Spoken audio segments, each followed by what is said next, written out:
ninkii qalin beesalka sameeyay maalintuu dhameeyay wuxuu qalin beesalow qalin beesalkii buu la hadlayaa wuxuu waan ku sameeyay waan ku dhameystira maantana dunida lagu diraya markaad adduunka ilaahay dhex gashay aad tagto waxaad la kulmi doontaa dadka qaarkood waxay kugu qori doonaan xurufley soo lama yiraahdo bahasheere lagu qoro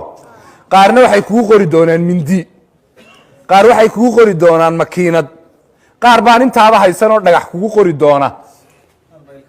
qaar baa ilkaa kugu qoran doona wuxuu yiri dadkaas oo dhami midna cadow kuma aha midna kuma jecla